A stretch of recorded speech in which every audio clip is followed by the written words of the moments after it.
The following program deals with a controversial subject. The theories expressed are not the only possible interpretation. Viewers are invited to make a judgment based on all available information. This is your captain speaking. We are beginning our descent into madness.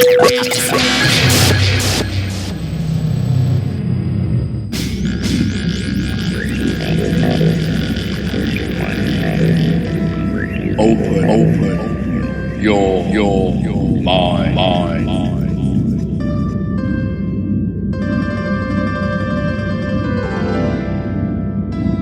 And we're back to another edition of West of the Rockies. I'm Frank. Thank you guys for sticking around. I know it's late, but boy, we have a really interesting, fascinating show lined up for everyone tonight. I'm joined by Genevieve.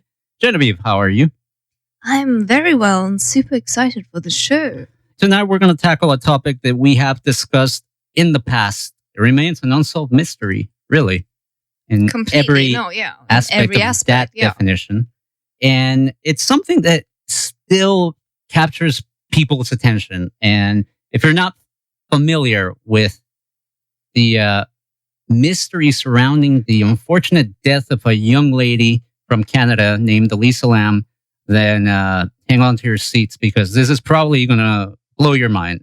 We have Jake Anderson. He's currently residing in Portland, Oregon. He lived in California for a while, pursuing his writing and filmmaking. In that time, he received his bachelor's degree in film and digital media from the University of California. He's written numerous screenplays in that time, short stories, creative nonfiction works, and he's also worked on many a film, including Evan Almighty, Transformers 3, and The Immortalists. He's also currently a freelance writer for the antimedia.org, as well as a director for the ghostdiaries.com. And now I definitely urge you to check out the ghostdiaries.com. It's great. And we can attest to the fact that he's a very, very cool guy. So with that, I'm more than honored to welcome Jake Anderson onto the show. Very cool. Jake, can you hear us okay? Oh, I sure can. Good to be here. Hey, guys. Thank you so much for taking the time to join us. It's really a treat for us because this is a case that, as I mentioned just now, it really fascinates a lot of people. There's a lot of questions that need answers. And, you know, there's a lot of a mystery surrounding this case. And I remember when I first heard about it, and obviously I remember when the video first came out, and that's really, I think, what got people's attention, you know, that video going viral. But you have been working on a project to tell this story and find out what exactly went on and what happened. Why don't we start with how you first came across this case and what was it that jumped at you that made you decide to undertake this project? A friend of mine sent me a link to the YouTube video. So I watched it and, at first I actually didn't make too much of it.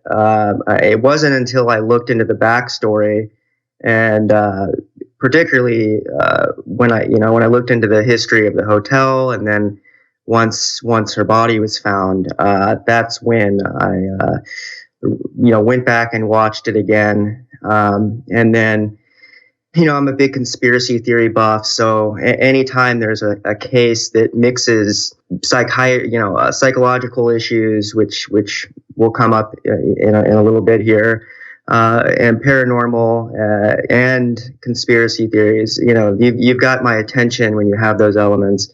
And then, of course, the level of synchronicity that's going on in the case, which we'll get into as well. And it all added up, and gradually I just started going down the rabbit hole more and more, staying up later into the night, looking up strange names of military companies loosely associated with the case, just really kind of, slowly losing my mind, looking into the case. And then I started writing a book about it.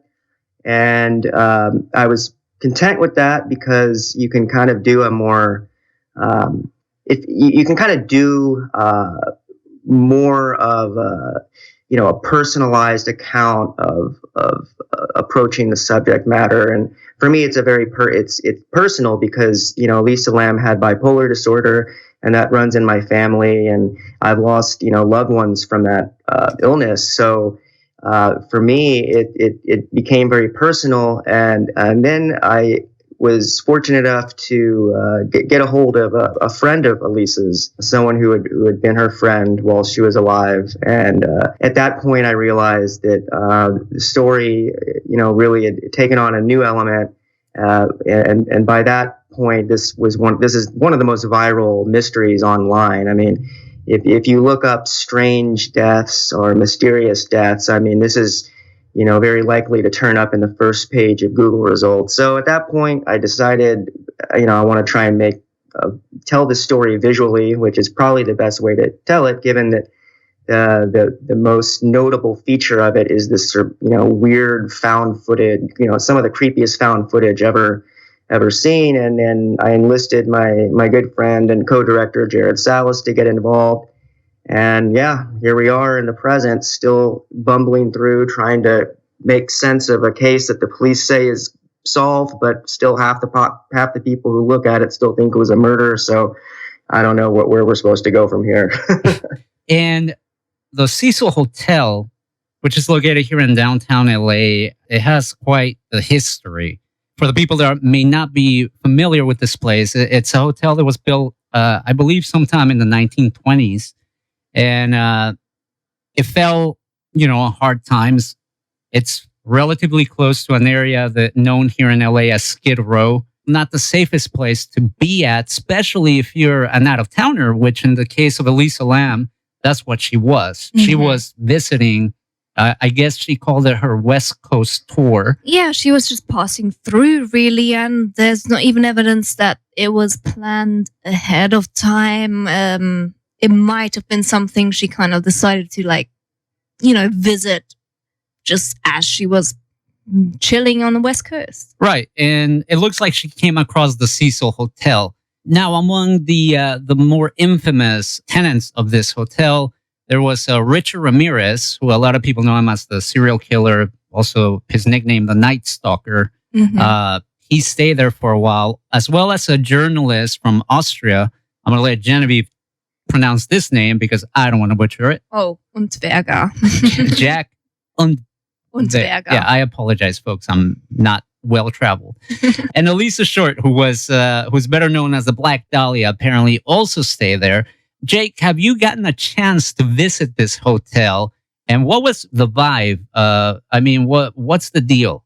I don't know what the deal is, but I did stay there. I've stayed there twice, actually, and both times I did it alone, which I do not recommend. Of course, right now the hotel is closed for 2 years as they remodel, as they build a bar and pool on the rooftop where she died, which is a whole other story.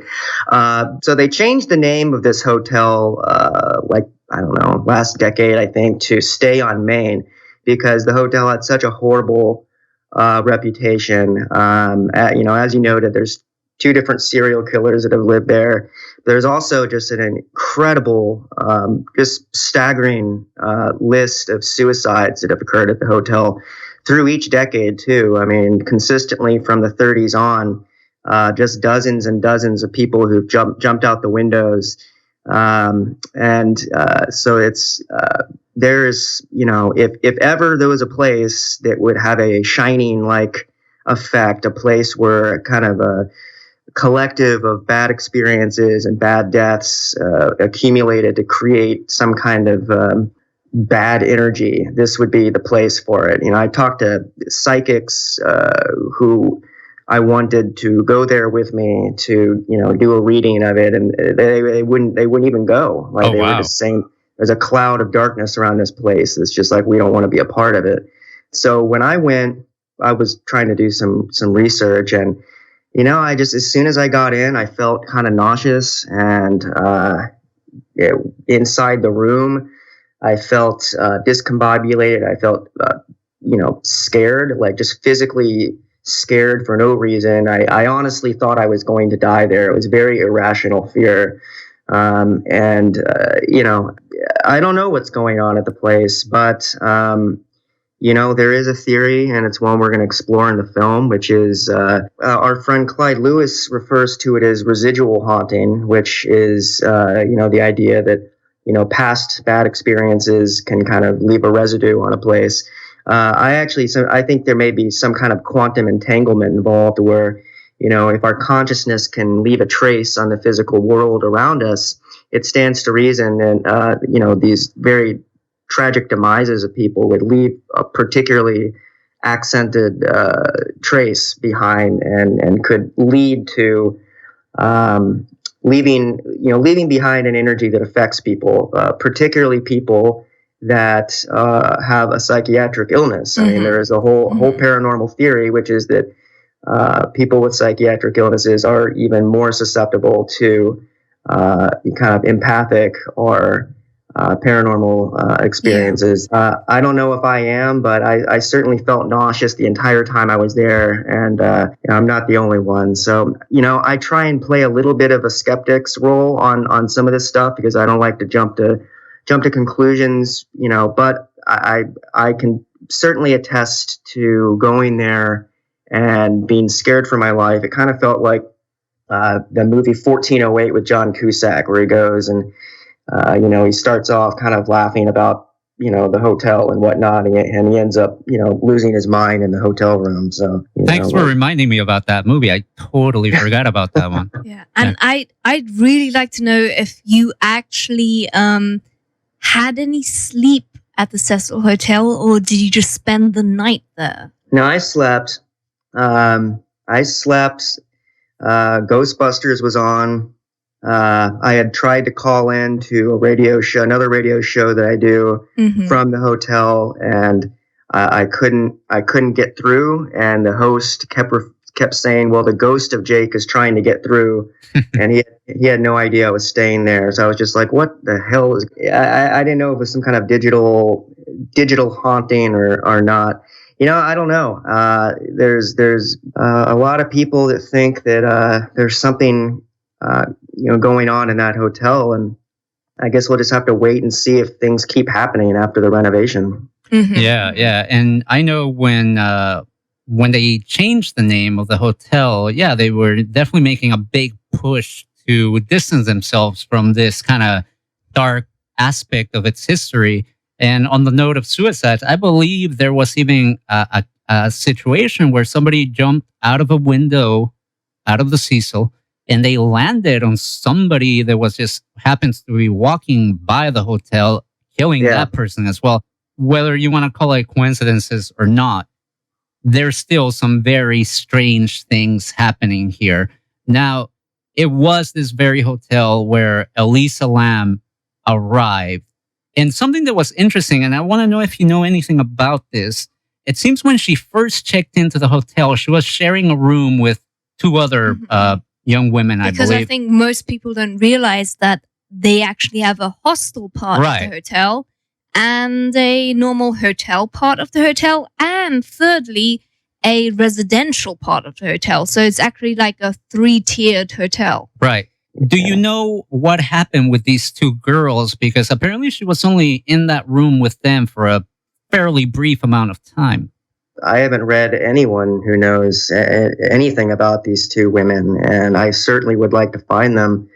I'm surprised that they haven't spoken out, but that's par for the course with this case, because there's just a lot of people involved with it that won't speak about it. And what's interesting is, after she was moved to a different room because these two women complained that she was acting strange, and of course there was really no further detail on what they mean by strange or how she was moved. It seems like she was moved without really knowing. So I don't know if that meant that they had just taken her stuff and moved it to another room for her. Does that mean that someone in the hotel had access to her room?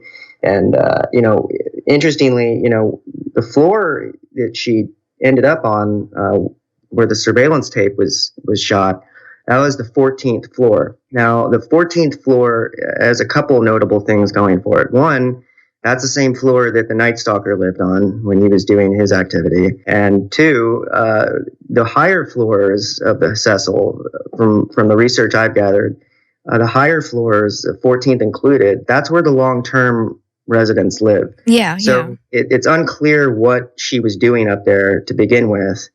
And it's unclear from the surveillance tape, which has a number of problems with it. It's unclear if she was talking to someone out in the hallway, thinking about someone, or just simply having a conversation with herself during a bipolar break. Now, one of the interesting things to note is obviously, for those who haven't seen the CCTV footage, what you see is Elisa kind of like in the elevator going out, seemingly looking at someone to, our right, talking to someone and flaying her arms. The elevator door stays open for all of these however many seconds or minutes, because we're not quite sure how many seconds passed.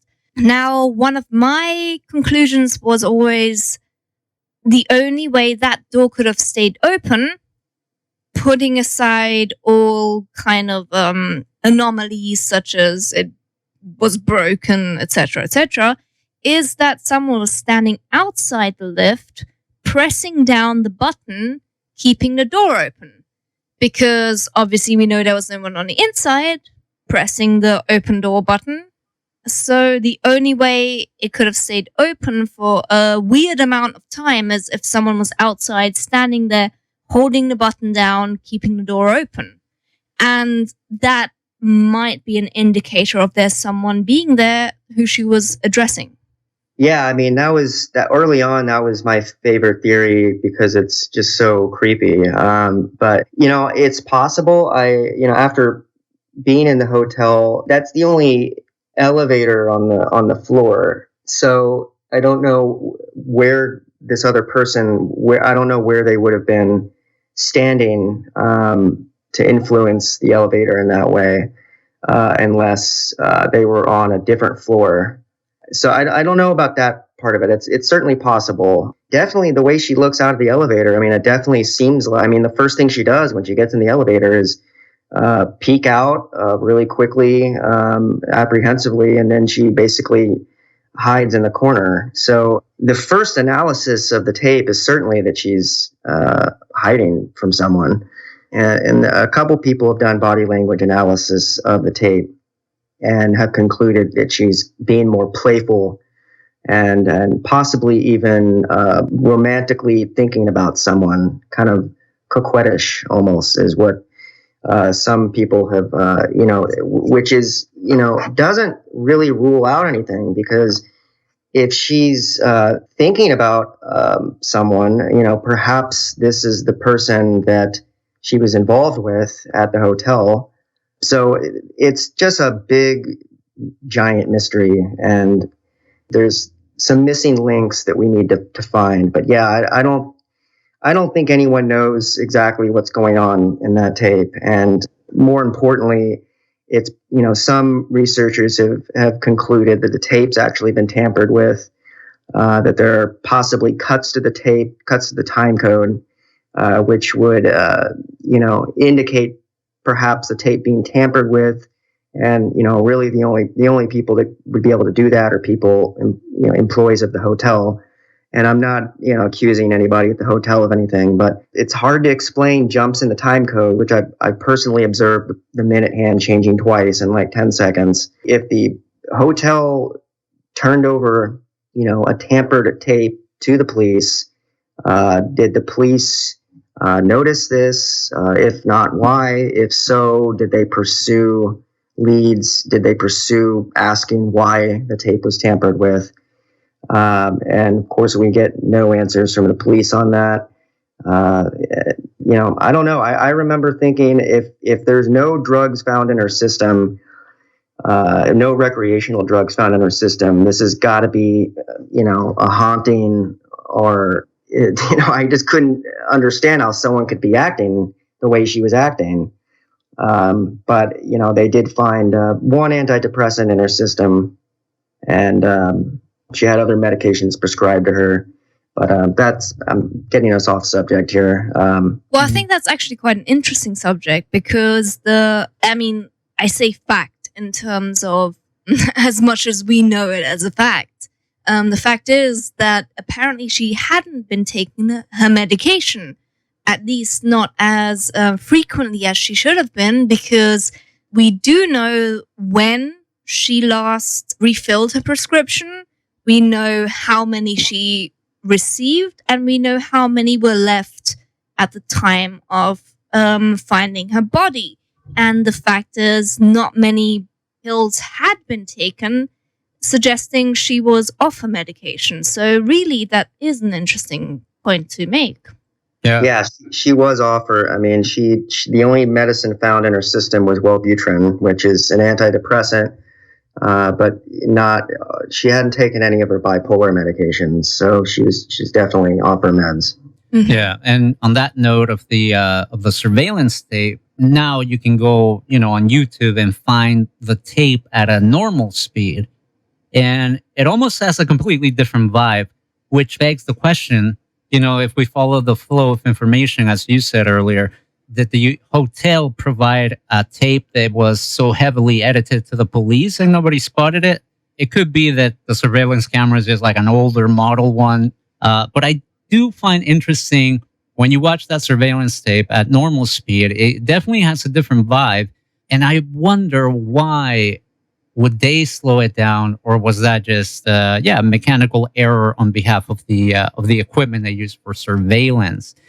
Let's talk about Elisa's, or the last person to have seen Elisa. I guess it was a few people, actually. It was some of the hotel workers, but it was also this lady by the name of Katie Orphan, who's the manager at the last bookstore. And she described seeing a very happy and lively Elisa, who was there shopping for gifts and buying souvenirs for her family. Could she be having some type of weird mood swings where she's having, these very, very normal interactions with people and be suffering silently, if I may use the term? Do you know if it's possible to have that type of mood swings if you're not taking your medications? Yeah, absolutely. I mean, that's bipolar disorder is a mood disorder, and you can see in her blog entries wild shifts in mood. But I just want to back up just real quick to respond to your comment about the tape.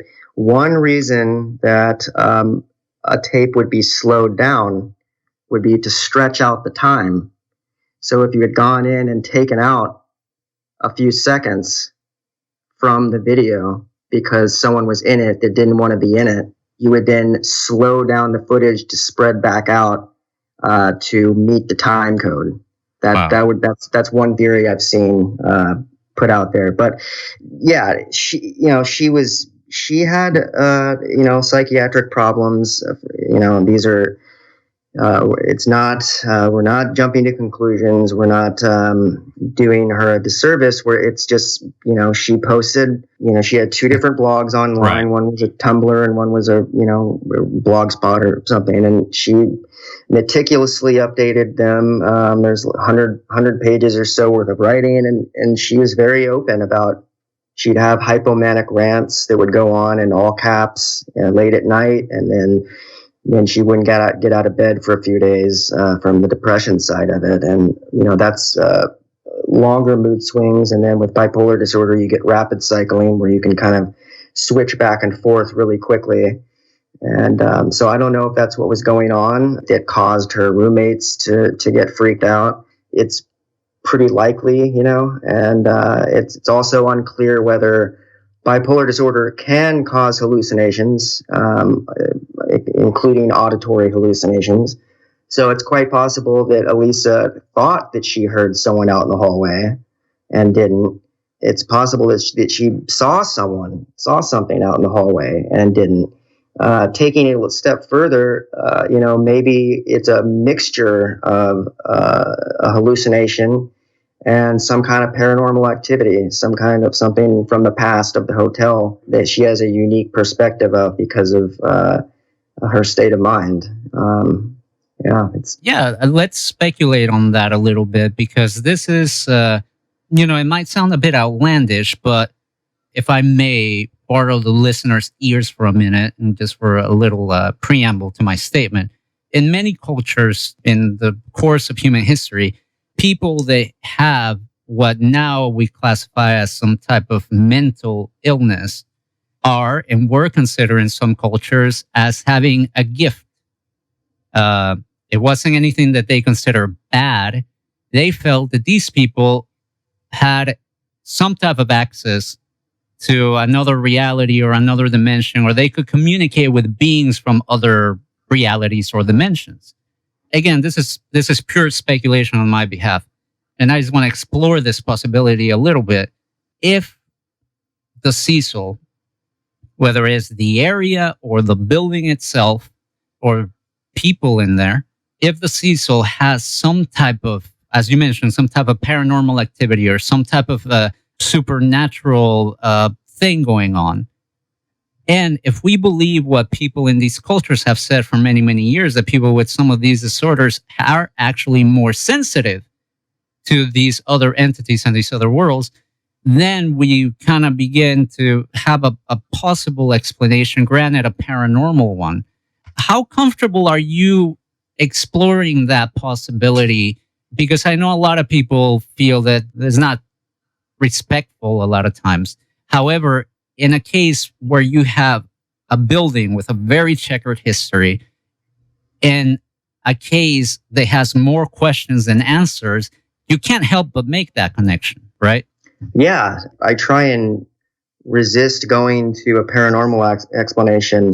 That's my last recourse. But in this particular case, it's just this incredible confluence of events that is very disturbing. And yeah, I mean, I think you make a good point about the cultural history of how, psychiatric illness was dealt with. Different societies have, executed people that displayed, these kinds of symptoms. People were burned as witches. There's a long, horrible history of how the mentally ill are treated. Of course, in today's society, we don't kill them, but we will stigmatize them and ostracize and castigate them, and unfortunately, that's kind of what's happened to Elisa Lam in posthumously after this case. Is that she's really kind of been turned into this just kind of grisly horror meme. Right. So one of the things we want to do with the documentary is to kind of humanize her and give her back a little bit of some of her personhood that she brings out in her own writings. But as far as your question of whether I'm comfortable, I mean, I think I'm comfortable speculating on it for sure, because as we dig into the history of the hotel, it's just simply too big of a coincidence for me that that this is happening on the same floor as where the Night Stalker was. And then there's other coincidences too. There's all kinds of weird synchronicities in this case. There's the horror movie Dark Water. Do you want to actually elaborate on that? Because I think a lot of people listening right now might just be coming into this out of the blue. So could you just give us a brief overview of that connection between Dark Water and the Elisa Lam case? Yeah, Dark Water was it was first actually a Japanese short story, like in the 80s, and then it was turned into a Japanese film, and then turned into an American film. And in both films, end up with a young woman ending up in a water tank on the roof of the hotel, which of course is what happened to Elisa Lam. I'm not even sure if we've stated that yet, but that's what actually happened to her.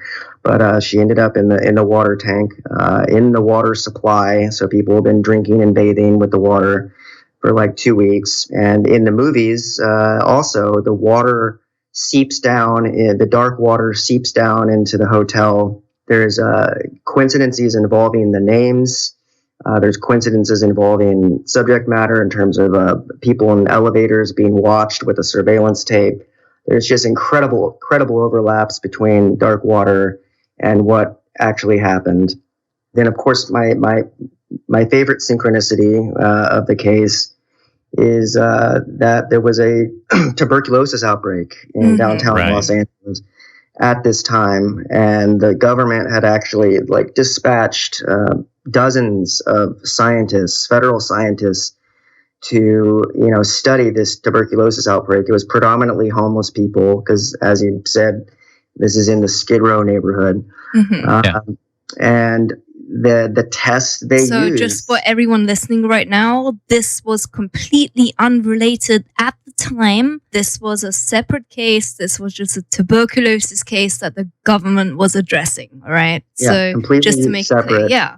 Nothing to do with the case, but the name of the test being used, and this test was already established. This is an old test. It's called the Lam Elisa test, spelled the exact same way as her name. So there's no conspiracy there. I mean, there's not like someone named the test that because of her. It's just simply an incredible coincidence that even people, the most stoic of skeptics, when confronted with that aspect of the case, their knees kind of buckle a little bit because it's just like, what in the hell is going on with this case? Yeah. Dark synchronicity is a phrase that Clyde Lewis has used, and I think it applies here. Absolutely. And I remember when I read about that tuberculosis test that they were carrying out and I saw the name, my jaw literally dropped. And I think, if memory serves me, that was probably the moment where I was like, okay, there's got to be something to this. There is no way. And I remember just doing research. I don't know how many of our listeners are familiar with the term a black flag event, but I remember reading somewhere, because the internet has its good side and its bad side. And on the list of good things is that you can research just about anything on the internet. And I remember somebody saying that a tactic that is used for black flag events, or when something is going to happen and they want to be able to kind of hide their tracks a bit or do something like that, is that they'll do something that has the exact same name, so that when you Google it, you're going to get search results for that other thing and not whatever it is, that they're really trying to hide or whatever. And I remember coming across that theory at the time. And, like I said, I was getting just blown away by this case. And when I read that, I was like, well, I'm inclined to believe that after everything I've been reading. That's I'm intrigued by that theory. It's I don't know if it's connected to false flag theories, but one conspiracy theory I've heard, which is that, like a black flag event where that the name, basically it would be a way for elites or people involved in kind of big black ops operations going on to communicate with each other across distances, without really actually having to communicate. So, the question has been asked, was there something going on larger with this tuberculosis outbreak that did Elisa Lam have something more to do with it? And, was the use of her name,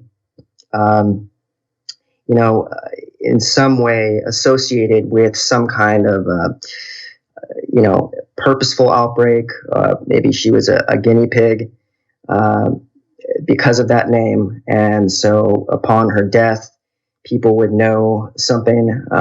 There's all kinds of conspiracy theories there. Of course, nothing is proven. But I'm intrigued by that theory because it's just so incredible that her name, it was the name of that test in such a short period of time. Yeah, it was definitely one of those moments where I felt like this thing was definitely bigger than what I expected it to be. Now, we were talking about a minute ago how Elisa Lam was found. And this is also a key point in the mystery. And I think either Genevieve or you, Jake, probably may have this information, but Elisa Lam was not a like physically strong or big person, right? She was kind of a petite young lady, right? Yeah, I don't know if like 100 pounds, 110 pounds. Right. Something. And I remember reading that in order to lift, well, first of all, you got to get up to these tanks using a ladder, and you got to climb up this tank and then lift. To be honest, like, I think that was overdone a bit. It wasn't that difficult. It wasn't that difficult too. No. Like, I think it was debunked. It was pretty easy to climb up. It was pretty easy to lift up the latches. So I think that part was quite debunked. Yeah. Yeah, because one of the things that people asked was, well, how could she have gained access to the roof? Right? Most buildings, I mean, I live in an apartment building and the roof is kind of off limits. The fact was they didn't have the security in place. But does that mean that guests just freely could move around the hotel? Apparently, yes.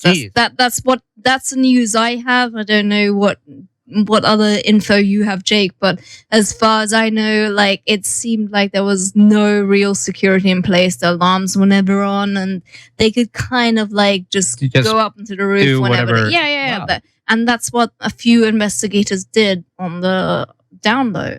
Yeah, I think the consensus is that she probably got to the roof via a fire escape.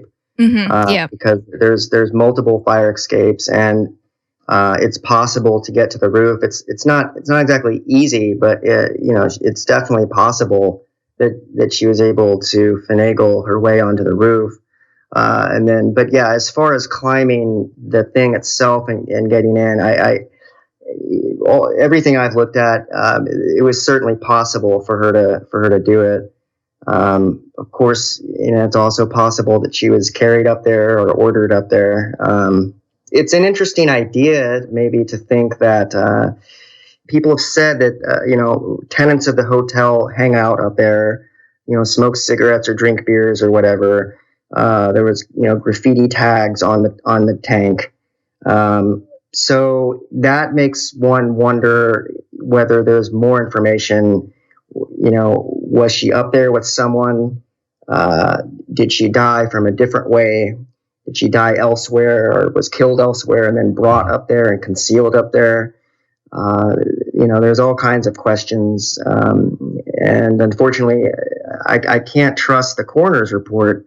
Really, I don't trust it. I mean, I want to talk to I'd like to talk to the coroner, Ed Winter, if I can get a hold of him, because in his report, he frequently just defers to the police investigators, and says the findings are as reported by the police investigators. It doesn't seem like he did a thorough independent analysis of the body, and they also did not conduct a rape test, which I don't understand how you find a woman naked dead and not conduct a rape test.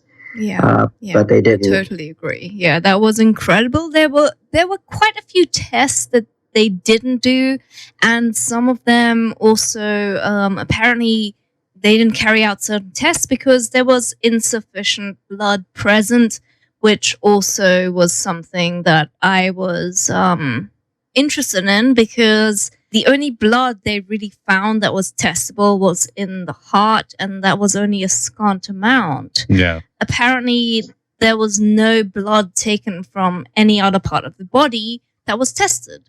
Yeah.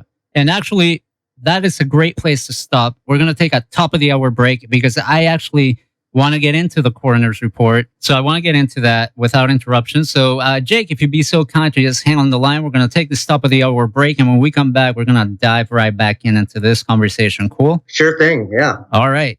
So don't go away, guys. West of the Rockies is coming right up in just a few minutes. Let's see. Why don't we play a little bit of, one of my favorite artists, David Bowie. Rest in peace.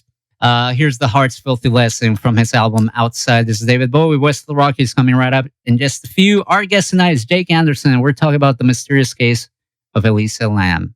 Here we go. West of the Rockies with Frank.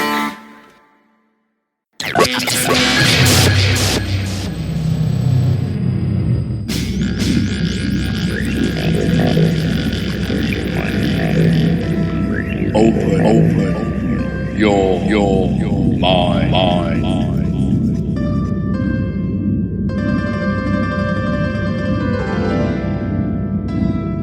we're back to the second hour west of the Rockies. I'm Frank. Thank you guys for sticking around.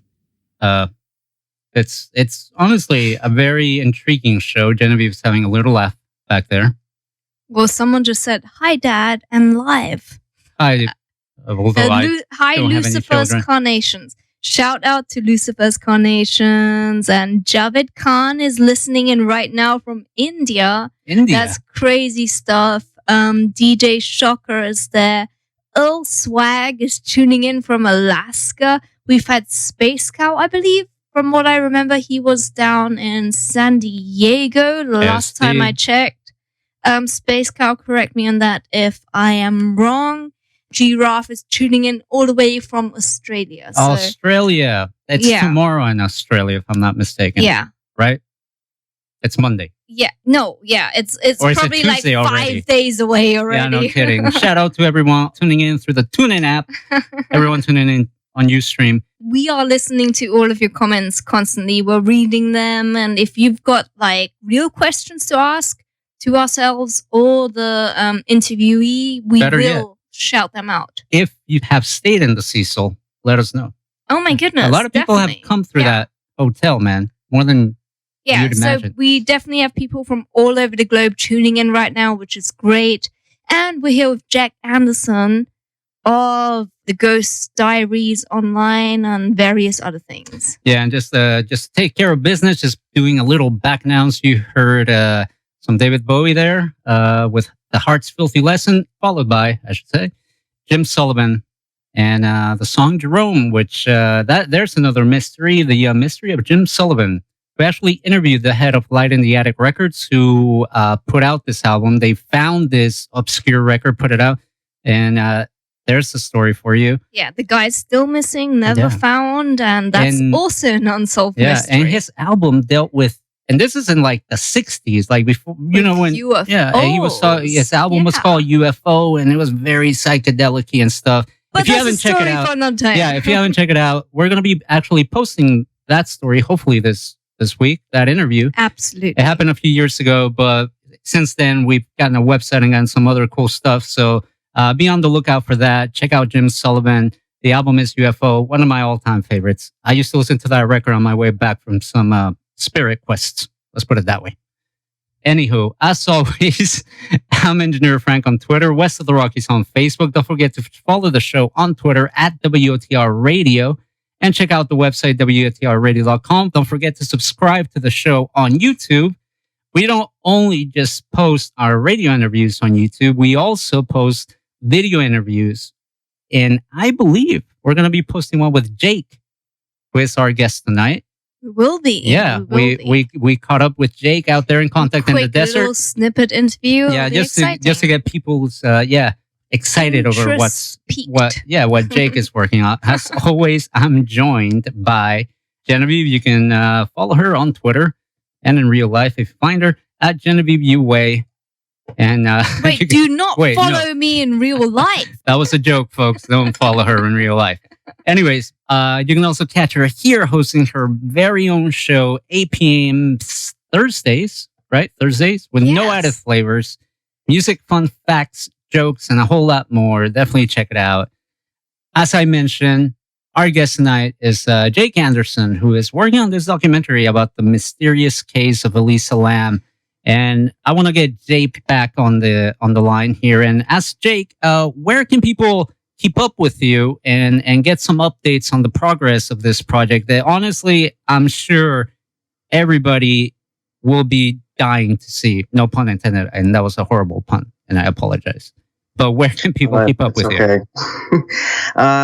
Well, let's see. My Twitter information is probably posted. If people really want to get involved, I created a public Facebook group called the Elisa Lam Web Sleuth Team.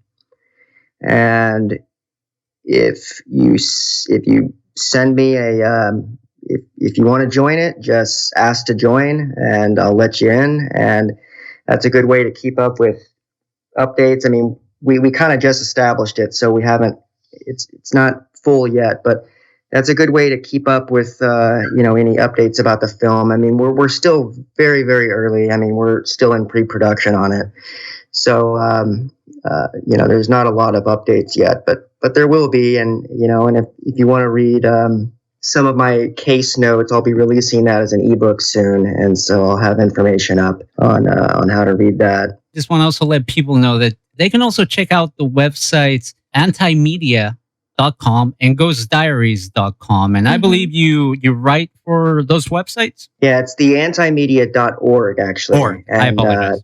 That's more, that's definitely political, geopolitical, technological stuff I write about. Not so much, some conspiracy theories too.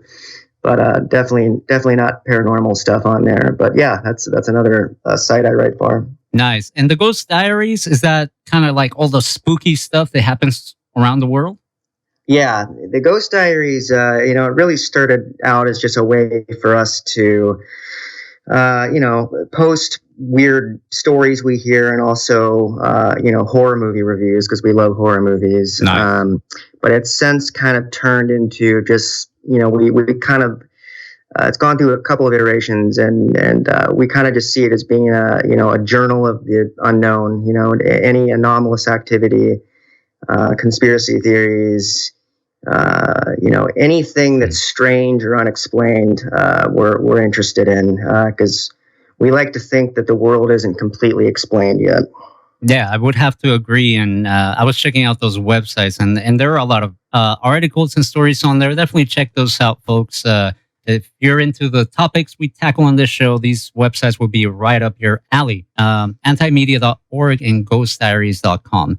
All right, Jake, let's dive back into this case, and specifically what we learned, or didn't learn for that matter, from the autopsy reports. And I know before we went to the break, we were discussing it, and Genevieve, you mentioned the scarce amounts of blood that the body had. Yeah, right? yeah. And that was a bit strange.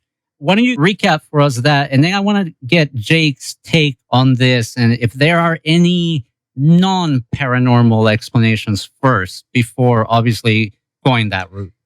I mean, well, from what I remember, the main specimen of blood that they could find was in the heart. And in the heart, there was only a small amount of blood left. There were not any other blood tests carried out because, as far as we know, there was not enough blood to carry them out. And they were omitted from the autopsy reports. So obviously that only leads to one conclusion, which is there was not much blood left in the body. Jeez. If any, really. Basically, it was drained of blood. That's the conclusion we can arrive at. And Jake, have you had a chance to go through the autopsy report, and what do you make of that happening? Have you spoken to anyone that has given you any insight as to what could cause that naturally? The only explanation I've heard is that essentially when a body is inundated in water for an extended period of time, that it causes quantitation in the blood, or it causes basically blood loss. And in the autopsy report, that's why there was, such low blood samples, because of limited sample availability, like she said. So, they even say in the report, interpretation is limited. Their conclusion was that she died as a result of drowning, as an accident, that she, climbed in there. The most logical, if you can call it, explanation, non-paranormal, non-murder investigation that I can think of is that she went to the roof and for whatever reason decided she was going to kind of skinny dip in this water tank. And so she took her clothes off and got in.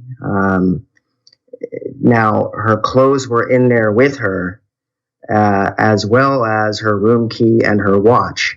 So I don't know why she took those in with her, because most people don't think she was committing suicide. Very, very few people commit suicide via drowning, especially in such strange circumstances where you have no control over the situation. It seems very unlikely that she was trying to kill herself by drowning. But, you know, there's a couple of, I don't know if you want to call it a mystery, but she was wearing a pair of black shorts that were sized men's medium. And we don't know if those were her shorts or why she was wearing men's shorts. Maybe that was just her thing. And Right. interestingly, all of the items, this is according to the autopsy report, all of the items had a sand-like particulate attached to the fabric and loosely present in the fold of the clothes. Now, no one knows what this sand-like particulate is. Had she gone to the beach? Had she laid on the roof and maybe the roof had a thin layer of sand on it? Right. So that's a bit of a mystery. So he concludes, that she drowned. And then there's an interesting, in the examination report, there's an interesting part where they're supposed to check off what caused the death. And two of them are marked. First, whoever was filling out this document first checked could not be determined as the cause of death. And then error is written into that, and it's dated 6/18/13. And then accident is checked, and that is dated, hard to tell the date, looks like maybe 6/18/13. So And essentially, I'd also like to add, I know in the report it does say that there was some water found in her lungs and there was some secretions in her airways, but there is an overlying theory that there wasn't really enough water in her lungs to justify drowning.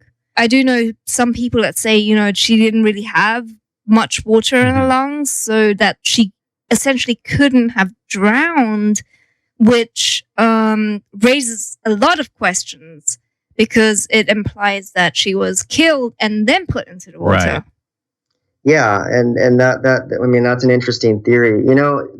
Because she was in the water for so long, it's quite possible that her cause of death is a mystery. For example, we don't know how long she was alive in there. It's a very terrifying prospect, but she could have been in there for hours.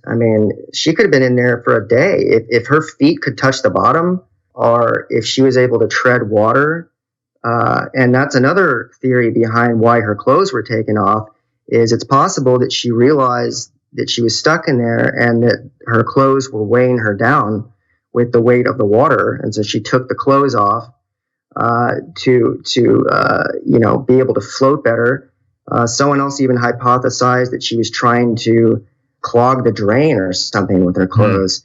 There's not a lot of answers to be found in the coroner's report, to be honest with you. And I'd have to have an official coroner, go over this.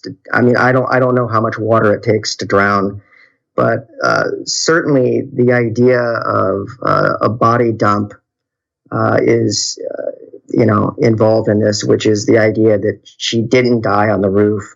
But she died somewhere else and was taken there.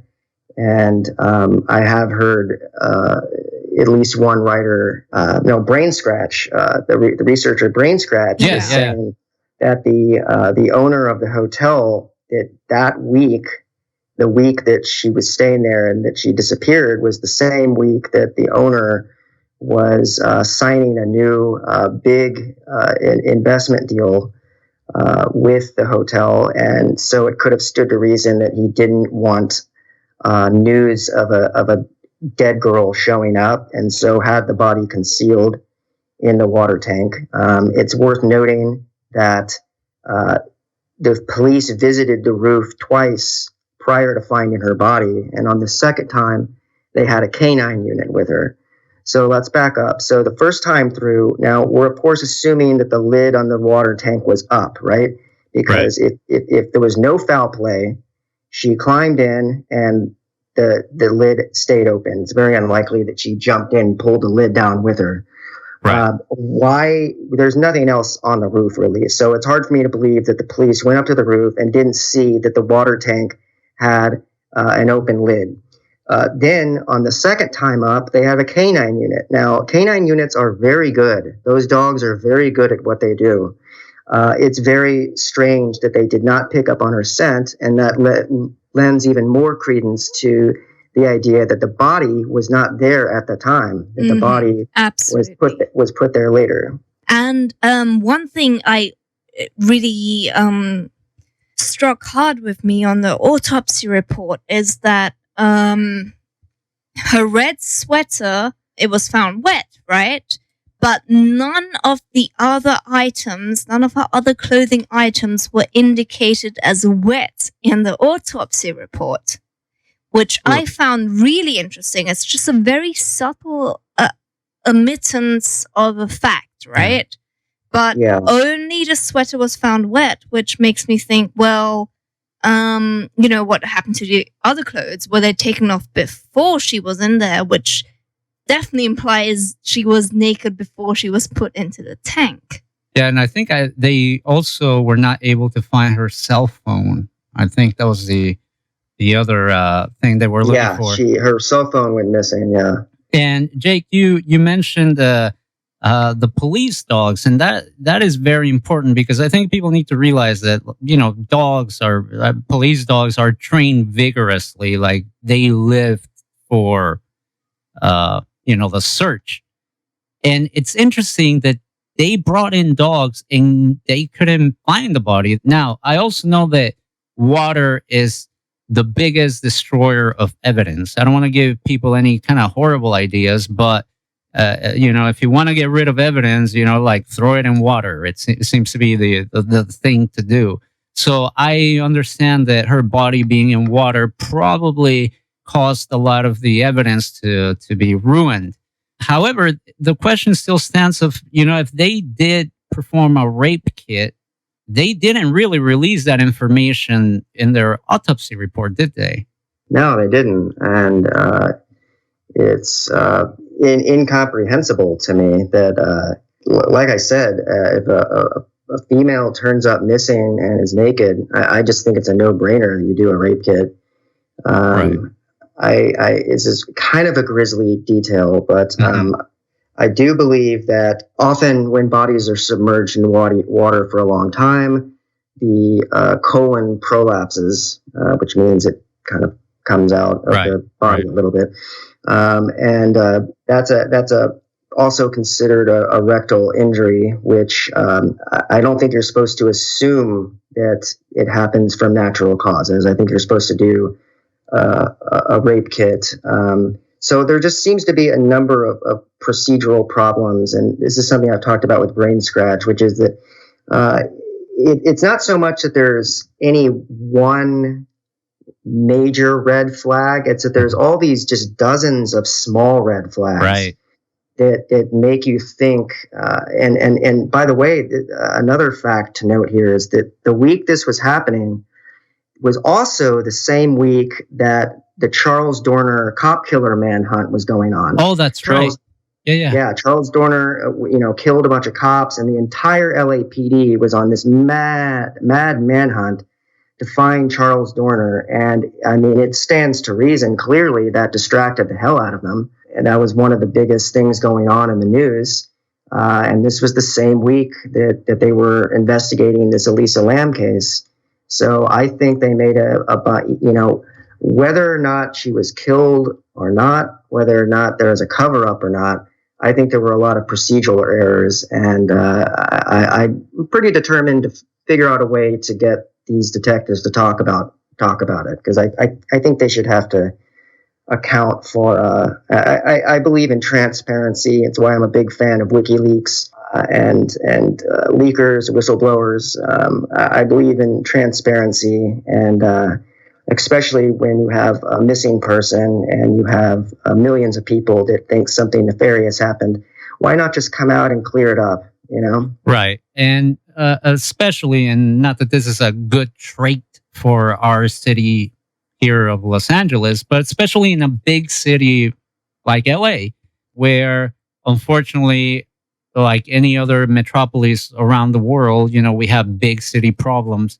So crime it's pretty high in LA. Crimes happens, murder happens. So I can only safely assume that the people that work for the coroners, et cetera, are used to this, and they're probably, you know, seasoned at what they do. So yeah, to see a report of such a major city of, you know, one of the biggest departments in the world, to have so many inconsistencies. I mean, granted, I haven't seen too many of these in my life to know if this is common or not, but it is a bit strange, especially with what eventually became a high-profile case, I think. Yeah, absolutely. And I was just going to have Genevieve explain something here, because I remember we were talking earlier in the week with you, Jake. She was bringing up an aspect of the Chinese culture in the Zodiac signs. And you were explaining how, obviously, as many people know, the Zodiac in signs, every sign is meant to represent a trait or a quality that an individual possesses. And Genevieve this was really interesting that, you know, you were pointing out that she was born in a particular year, or what was it? No, the year that it occurred. Was the sign of the snake, which in itself, yeah, you know, snakes have certain correlations with demons, etc. And they have a reputation. I hate snakes. I'm terrified. You know, I'm terrified out of my mind of snakes. I love snakes. It's a weird thing. No. Anyway, no, you don't. No, I don't. Anyway, so for centuries, for millennia, they have had this connection with the idea of a demon. I mean, that crosses cultures all over the globe, right? And on top of this, you have various cycles in the Zodiac. So, you know, you go through I believe it's a 12-year system. I can't quite remember if it's 11 or 12-year system. And you go through various elements. So you have like gold and, you know, like different metals and stuff like that. Anyway, so this time it was the water element. So it was the water snake of all years that this case occurred in. And how seriously does the Chinese people take, you know, their... No, oh my goodness, my grandmother, I didn't even know that, but like apparently she still goes to like they go to like the Buddhist, like the Buddhist temples and stuff like that, like, and they have their astrology read. And the water snake is definitely a very significant, so it was very focused on water, and the snake demon, which is, there's nothing else to say beyond that, really. Right, yeah. Apart At from least in that, the context that we're in, correct. Well, but it's interesting though, because that mirrors another synchronicity, which I mentioned to you, which is that Aleister Crowley wrote a poem he has a poem that several parts of it sound eerily like what happened to Elisa Lam. And he and his filmic believers, it was kind of like a religion that was back then, believed in an extra-dimensional demon named Lam, Lam. And he wrote this poem while at the Cecil of London. Mm-hmm, right, yeah. So just more, I mean, now we're getting into more loosely associated synchronicities, but you still kind of, you know, the name Lam, you know, has some significance. And this is something I probably should have looked into, but Lam can mean different things in Chinese depending on which, you know, enunciation it has. Yeah. The most common one, or the most common two, are Lam, which is blue, which is also interesting in itself because blue and water, etc. Right. Or the other one is Lam, which means woods or forest. Oh, those are the two main surnames of Wow. Lam. Two places that but scare that's me: the definitely forest something we and the should- sea. Yeah, that's definitely something we should look into. But either way, it's pretty creepy. No, that is definitely creepy. And actually, for the people that want to learn a little bit about synchronicity, and I actually want to direct people to go to the ghostdiaries.com.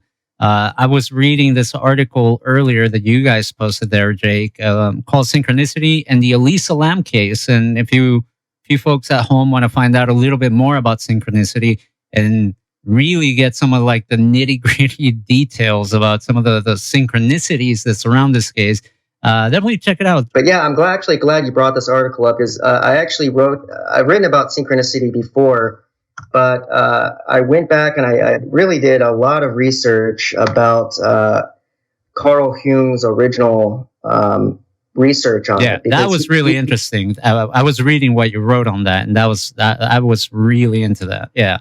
Yeah, he's one of the rare scientists who kept an open mind when it came to things like extrasensory perception and paranormal activity. And I think synchronicity was kind of a way for him to bridge, the worlds that he was a part of. Right. But I mean, this is the issue. I mean, him and Freud had a big falling out because specifically over paranormal activity. Freud refused to believe it, and Jung went down the rabbit hole, and he ended up, he basically called synchronicity acausal parallelism, which he explained as giving meaning to random coincidences. And it gets into some pretty incredible stuff in here about his own experiences. So Jung had his own fantasy figure, which was an entity he called Philemon, which was his ghostly guru with whom he conversed. And he believed that such figures in his subconscious created themselves and had a life of their own. So he thought that basically it's almost a psycho poltergeist. He basically believed that the mind created paranormal activity and then manifested itself out into the world, which is a really cool idea. Right. And it sounds like it's straight out of a horror movie. But in his case, he created this archetype, Philemon, and he, said the psyche, he said, exists in a continuum outside time and space. Mm-hmm. Jake, have you looked into tulpas? Because that's exactly what people describe tulpas as. They're manifestations of someone's own, will, someone's own creation. They're just the energy they put into and the willingness they put into some sort of fantastical being, and eventually it manifests itself into something physical. It's spelled Tulpa. Yeah, I've never heard of that. Tulpa. Yeah, no, it's it's kind of becoming vaguely more mainstream nowadays, but that's exactly what you're talking about. Because I'm not sure where the etymologically speaking, I don't know where it comes from, but that's what you're talking about. It's a cool, yeah, I'll check that out. I'm surprised I've never heard of that word, but and it ties right into, so he had this other word that he used, and then he believed in something called a psychoid, a Psychoid. And this was an archetype with the ability to manifest itself synchronistically in both material and psychic contexts. Mm-hmm. So I basically think if Jung were alive, I think he would believe that the Cecil Hotel is inhabited by a psychoid, a manifestation of horror and evil that continues to claim lives. And just to get back to synchronicity, in this case, I noted the similarities between Elisa Lam and the Black Dahlia.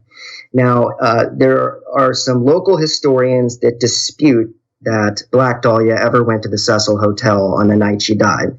Nevertheless, they both have names derived from Elizabeth. They're both women in their early 20s traveling alone and using public transportation. They both had loose travel plans that were known only to themselves. They are both petite, attractive brunettes with personalities described as charismatic and outgoing. They both also suffered from depression. Each one traveled from San Diego to downtown Los Angeles in January. Each was last seen in a downtown hotel. Neither woman's disappearance was immediately reported. They were both missing for a couple of days and then discovered in shocking positions. And the deaths of these unfortunate young women inspired enormous media attention and speculation. So there are a lot of overlaps between Elisa Lam and the Black Dahlia that are interesting to note, I think. When we're talking about the bridging of these two worlds, if you will, it reminded me a little bit of like Jewish mysticism. They have a term called golem. And it's basically, they can put some type of entity into this inanimate object or figure or whatever and bring it to life. It's really scary. And the only reason why I'm bringing that up is because when I get into topics and I start going down this path, some of this stuff sounds outrageous. And I'm pretty sure there's people listening right now going like, what in the world? But if you look even in the Jewish religion, well, I know that this is a Jewish mysticism, but this idea goes way, way back, right? So something must be happening throughout human history for people to write it down and leave it written down in books. And to me, that's the both scary and fascinating. On the topic of synchronicity, Jake, I wanted to talk about this video that I think it's probably one of the most recent ones that has come out, showing probably one of the most baffling cases of synchronicity, in my opinion.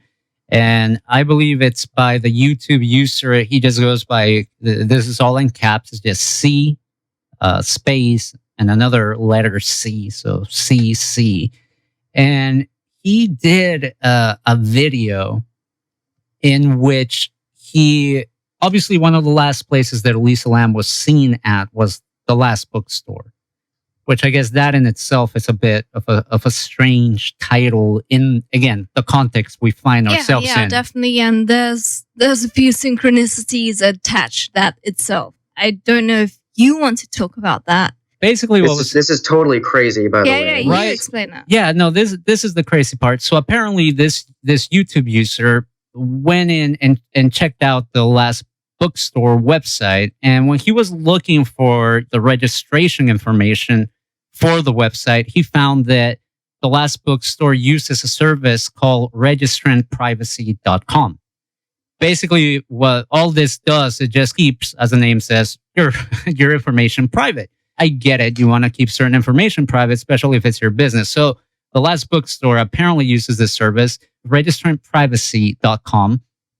He went there and he found that the last bookstore has a mailing address. And this mailing address is in Canada. Specifically, it's a P.O. box in Burnaby, British Columbia. And he took the zip code and this address, which is, and folks at home are welcome to try this. Well, once we post the interview on our website, we'll link that video as well for anybody that wants to check it out.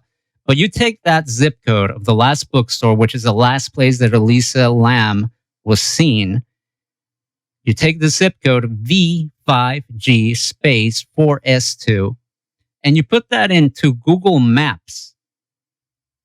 And when you hit enter, the pin drops, not on a street, not on a building, not on a post office. It drops inside of a Forest Lawn funeral home, or the Forest Lawn Cemetery, if you will, in Burnaby, British Columbia.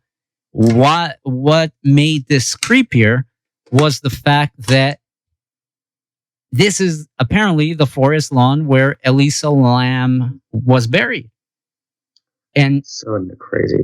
And it's so strange and it's so bizarre. Now, he went a step further and he looked up the P.O. box address, and the post office box is a very short distance from the cemetery.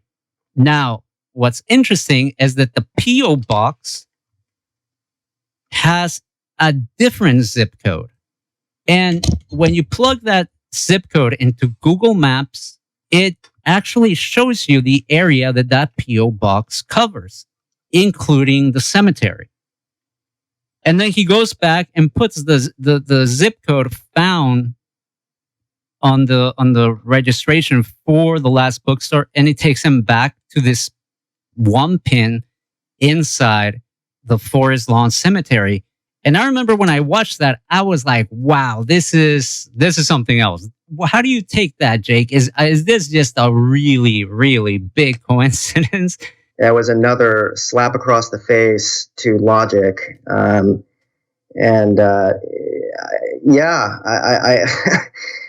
really leaves you speechless, doesn't it? Like, how is that possible? And here's another one. I'm actually just found this one. So the Tuberculosis Research Center, which was doing a large amount of the research on that tuberculosis test, happens to be located at the University of British Columbia. Oh, what? Which is where Elisa Lam went to school. Whoa. Yeah. And conspiracy theorists, get your tinfoil hats out, because the Bill and Melinda Gates Foundation is involved. Oh, wow. Yeah, I don't know. If anything, like in the film, we're gonna go into these synchronicities. We're gonna go into this paranormal activity. At the end of the day, I'm not expecting to prove. My agenda is not to prove something, but more to lay out the evidence. And I think at the end of the day, I look at this case as it has become a kind of Rorschach test for people. Look at it and they see a narrative that is closely aligned to how they perceive the world, and people are going to interpret it different ways. But it's one of the things that's become so interesting to me about this case is that it's just an endless rabbit hole. No matter, you can find anything here that you want. And it's become this reflection on our society that at the end of the day, if it turns out that the simplest explanation is true, which is that it was an accident from her having bipolar disorder, what we have here is one of the most profound examples of a society that does not understand mental illness that we could possibly have. And that's an element of the film I want to go into. It's not that I'm saying that I necessarily don't believe in the murder conspiracy or, paranormal activity could, two of them could be true. It could be paranormal activity and psychiatric. They could both be going on. But one thing is for certain, which is that people don't understand mental illness in this country. And it's a lot of people don't get medication they need because it's stigmatized. And a lot of people that don't need medication get it in the form of painkillers and Adderall. And a lot of people that do need medication don't get it because they're scared. They don't want their family to know that they have a problem. And unfortunately, in Elisa's case, this was the problem. She documents pretty thoroughly that she really couldn't talk about this with her parents. Fortunately, she was able to talk about it with her sister, and her sister did help her get help. But this was not something that she could talk about openly with her family, and it was a crippling part of her life. She spent days just in her room under the covers of her bed. And I can empathize with that. I've had chronic depression most of my life. I actually have a low level of bipolar, not anything to the scale that she has. But I have days where I just really feel physically ill from anxiety and depression. So I can really identify with this. And so if I can't prove, murder or paranormal, I'm going to look at all these things. At the very least, there's one thing I'm going to prove, which is that there is a lot of confusion about things like bipolar disorder and depression in general in this country. And I think, if nothing else, this case could turn into a kind of community. And already this is happening, of so many different people that are into the case who go to her blog entries and get comfort from what she wrote about depression. And it's created a kind of community, decentralized community of people who can commiserate. And so if the film accomplishes nothing else, it would be to humanize her and to allow her to posthumously help other people that have the same problem. And honestly, Absolutely, that is something that is very, very needed because Totally. here in the U.S., we are a bit behind on having a better understanding and compassion for people with Yeah, no, these type of that's- troubles. Jake, we're almost out of time, but before we let you go, why don't you tell people if there's any way to get involved? Like I just put a call out there. Anybody that stayed at the Cecil, we would love to hear from them. Is there a place where people can get in touch with you and just kind of keep tabs on the progress as you venture into this project? Yeah, please. We want people to contact us if you have information, if you have any leads, if you have a theory.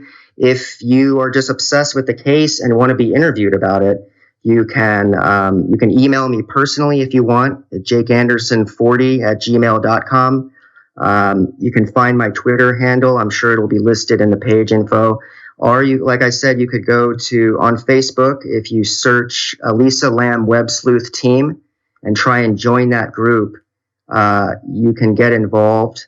You can message me. You find me on Facebook, Jake Anderson. Message me directly. There's multiple ways of getting in touch with me, and I'm very open to collaboration. I mean, we're going to be collaborating. Very happy I got to do this show and meet you guys, and because we need a team that can go back and sift through this crazy case and try and find some semblance of order to it. So anyone who wants to help with that, I consider this a crowdsourced investigation, and we have a lot of cool people working for us right now. And anyone who has any information or just wants to be a part of the project, message me and let me know, and we'll go from there. JakeAnderson40@gmail.com. Nice. Or at OverTheMoonSF on Twitter. Jake, thank you so much for being with us and staying up late and talking about this case, man, that, as I mentioned at the top of the show, has captured many people's attentions. And I'm sure people are going to be waiting for what you're doing and what you find. And let's hope that whether the truth, whatever that may be, let's hope we can get closer to that. Well, thank you so much for having me on the show. It was my pleasure. Got a lot of hard work ahead of me, but it helps to have the support of people like you. And so, yeah, thanks for having me on. I appreciate it. Thank you so much. Thank you so much, Jake. Enjoy the rest of your night. Thanks, guys. And that was Jake Anderson, writer and director of the of this project, this documentary, where he's going to tackle the mystery of the Elisa Lam case. I feel like I can breathe now because it's such a heavy topic. Like just talking about it just feels heavy. Thanks again to Jake Anderson. That being said, take care, be safe, God bless, don't do anything too crazy. Want to see you back next week. As always, I'm Engineer Frank on Twitter, West of the Rockies on Facebook. Don't forget to follow the show on Twitter at WTRradio.com. Subscribe to our YouTube. If you're listening to YouTube, hit subscribe. Let us know what you think about this case. This case, man, everyone has an opinion. We'll love to hear yours. Subscribe to our YouTube, youtube.com/WTR Radio. As always, Genevieve joins me, Genevieve Uway on Twitter, and catch her here every Thursday nights at 8 p.m. hosting No Added Flavors, music, fun facts, jokes, and whatnots. A lot of fun stuff. Definitely not as heavy as this. No, not at all. It's always a party on No Added Flavors. All right, guys, let's see. Let's go out with a little bit of, here's Heaven Beside You by Alice in Chains. This is West of the Rockies. We'll see you back next week. Till then, take care. Bye, everyone. West of the Rockies with Frank the Engineer on the Independent FM, Los Angeles.